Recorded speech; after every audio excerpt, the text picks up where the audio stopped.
जिले में लगातार बढ़ते संक्रमण को देखते हुए जिले में 5 मई तक लॉकडाउन को बढ़ाया जा रहा है। बता दें कि लॉकडाउन के दौरान फल, सब्जी और थोक किराना दुकानों को छूट मिली है। हालांकि थोक दुकानें रात 11 बजे से सुबह 4 बजे तक खुलेंगी। थोक दुकानों से सामान केवल चिल्हर दुकानदारों को ही मिलेगा। हालांकि इसे लेकर कलेक्टर विस्तृत आदेश जारी करेंगे। तो वहीं जशपुर, धमतरी, कांकेर और सूरजपुर जिले में भी 5 मई तक के लिए लॉकडाउन को बढ़ा दिया गया है। तो प्रदेश में जिस तरह से कोरोना का संक्रमण लगातार तेजी से पैर पसार रहा था और लॉकडाउन के बावजूद भी आंकड़ों में कहीं कोई कमी दर्ज नहीं हो रही थी, इसे देखते हुए लॉकडाउन को आगे बढ़ाया गया है। आपको बता दें कि रायपुर में 5 मई तक के लिए लॉकडाउन की तिथि को आगे बढ़ा दिया गया है। इसके साथ ही कांकेर और सूरजपुर जिले में भी 5 मई तक के लिए लॉकडाउन की अवधि को आगे बढ़ाया गया है।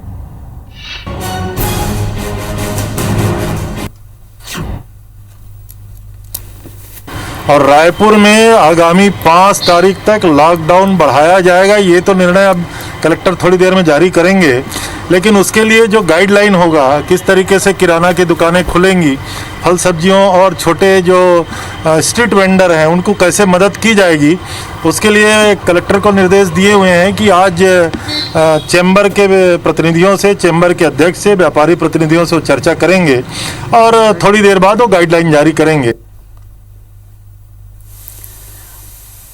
तो रायपुर में 5 मई तक के लिए लॉकडाउन को आगे बढ़ा दिया गया है। हालांकि इस लॉकडाउन में फल, सब्जी और थोक किराना दुकानों को छूट जरूर दी गई है और इसके लिए गाइडलाइन भी जारी की गई है। रात 11 बजे से सुबह 4 बजे तक के थोक दुकानों को खुलने की अनुमति जरूर मिलेगी, लेकिन इस वक्त में सिर्फ चिल्हर दुकानदार ही थोक दुकानों से खरीदारी कर सकेंगे। सिर्फ इन्हें ही सामान देने की अनुमति दी गई है। हालांकि थोड़ी देर में ही कलेक्टर विस्तृत आदेश जारी करेंगे।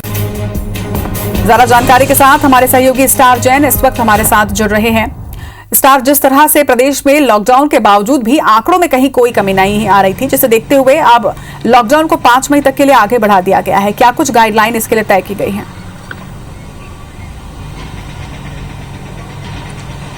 देखिए, लॉकडाउन को 5 मई तक बढ़ा दिया गया है, लेकिन आपको बता दूं कि सप्लाई चेन एसेंशियल गुड्स के लिए मेंटेन करना बहुत जरूरी था।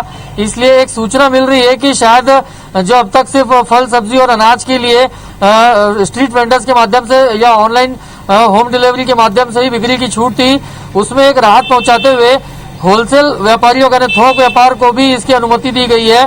जानकारी के मुताबिक फल, सब्जी और अनाज की जो मंडियां है वो रात 11 बजे से सुबह 4 बजे तक खुलेंगी, ऐसा आदेश हो सकता है, जो अभी जानकारी मिली है।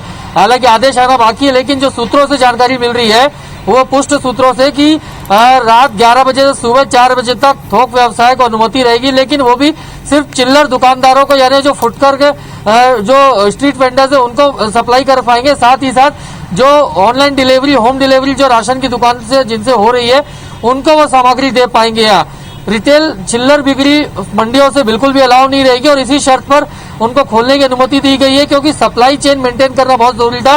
पिछले दिनों देखा था लॉकडाउन बढ़ाया गया था, जिसमें फल, सब्जी और अनाज की बिक्री की छूट मिली थी, लेकिन होलसेल मंडियां बंद थी, जिस वजह से सप्लाई चेन गड़बड़ाई और मार्केट में चीजों के दाम बढ़ गए थे और काफी ज्यादा वृद्धि हुई थी, जिसको लेकर लोगों को परेशानी का सामना करना पड़ा था।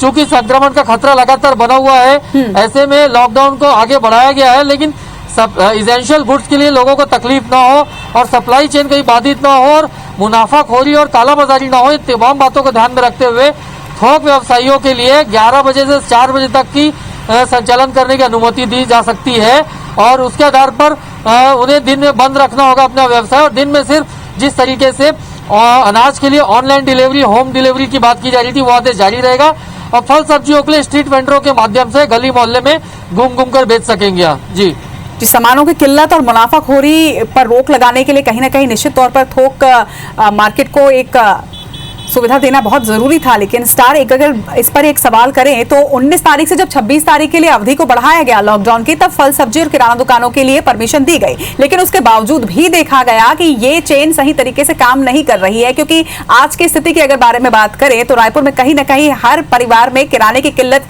देखी जा रही है और होम डिलीवरी की जो सुविधा दी गई है उसका फायदा कहीं नजर नहीं आ रहा रायपुर में। देखिए, दिक्कत ये हो रही थी क्योंकि सप्लाई चेन बाधित थी। यदि आप देखा जाए तो 9 तारीख से रायपुर में लॉकडाउन है यहाँ और 9 से 19 10 दिन बहुत लंबा गैप होता है और जो रिटेल दुकान थी, चूंकि होली के बाद से मार्केट में ही सन्नाटा पसरा हुआ था और इस वजह से वहां पर स्टॉक की सप्लाई नहीं हो पाई थी और रिटेल दुकानों में धीरे धीरे माल खत्म हो गए थे। यदि हम पीछे कुछ खबरें बनाए थे, लोगों से बातचीत भी की थी, तो ज्यादातर डिमांड आटा, मैदा, तेल की थी, लेकिन थोक दुकान बंद होने से रिटेल दुकानों में माल उपलब्ध नहीं था, जिस वजह से लोग होम डिलीवरी हो रही थी ऑर्डर्स की, लेकिन सामग्री की आवश्यकता अनुसार पूर्ति नहीं हो पा रही थी। तो नए ऑर्डर्स में चूंकि कंटेनमेंट जोन बना हुआ है, संक्रमण का खतरा लगातार बढ़ रहा है, केसेस कम नहीं हो रहे हैं, तो लॉकडाउन लगाना बेहद जरूरी था। लेकिन सप्लाई एसेंशियल गुड्स के लिए, खासकर राशन की बात करें, क्योंकि हर घरों में इसकी कमी होने लगी थी। फल की बात करें, फल क्योंकि सेहत के लिए बहुत जरूरी था, सब्जियां भी जरूरी थी, लेकिन इनके रेट आसमान छू रहे थे।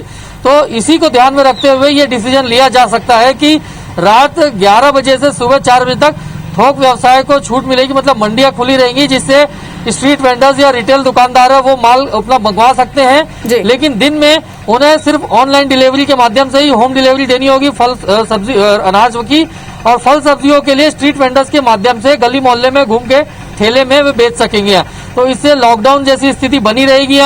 मार्केट में दिन में अनावश्यक भीड़ नहीं निकलेगी और सिर्फ वही लोग निकलेंगे जो एसेंशियल गुड्स के सप्लाई में इंगेज हैं और जिनको आवश्यक है। यहाँ जी, देखना होगा कि गाइडलाइन किस तरह की कुछ देर के बाद आती है। आपसे इस खबर पर लगातार अपडेट लेंगे। फिलहाल तमाम जानकारी के लिए आपका बहुत बहुत शुक्रिया।